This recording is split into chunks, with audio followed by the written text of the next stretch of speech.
Now, the official Suncoast weather with ABC7 meteorologist John Scalzi. Looking at air temperature that comes in pretty standard for this time of year, 77 degrees, and a dew point value that also is pretty typical of August, 75 dew point value. So kind of a steamy start to the morning. And it'll end up being a very warm afternoon with dew point values that high already.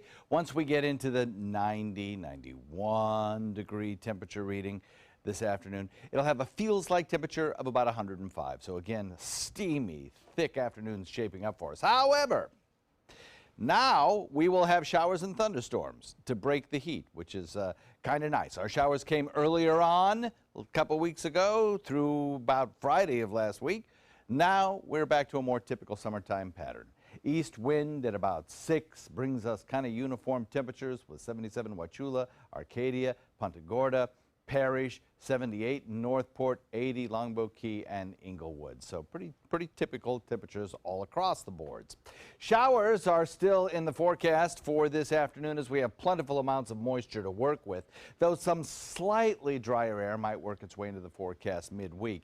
And the winds out of the east might lighten up just a little bit, allowing for that sea breeze to push our showers a little bit further into inland areas as we progress into especially Tuesday night and then Wednesday, Thursday. As we look at the morning commute, though, I think each and every day this morning we're looking at pretty quiet conditions, so that should not be a problem. School bus forecast coming up on Thursday looks pretty good for Manatee County as we don't have much in the way of any kind of rainfall anticipated during the morning. A frontal boundary located to the north will be a hot spot for shower and thunderstorm activity, flooding rains possible, severe weather as well.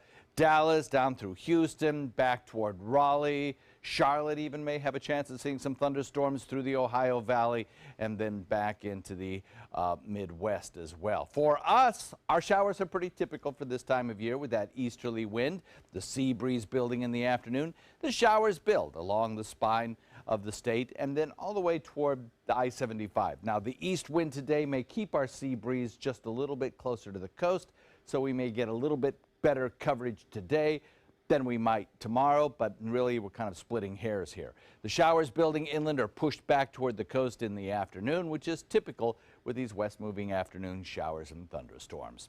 We also have a new storm down to the south. It's going to stay away from us. This storm system is Franklin, a new tropical storm headed toward the Yucatan. We'll talk more about it in a second. Then again, further away out into the open waters of the Atlantic, this system we talked about last week. When we left you on Friday, it had an 80% chance of development. Now, for the next couple of days, a 0 chance of development. And over the next 5 days, only about a 20% chance of development. It's got a lot of shear to deal with. It's got a lot of dry air aloft. So let's go back to Franklin. Franklin, located just to our south. Here we are, of course, and there's Franklin, headed toward the Yucatan Peninsula. 45-mile-an-hour winds, tropical storm warnings up for the Yucatan, forecast on a track that takes it towards central Mexico.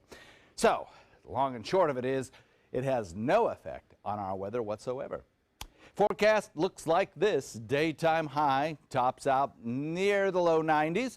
Feels like temperature about 100 to 105, and a rain chance each and every day. Back to you.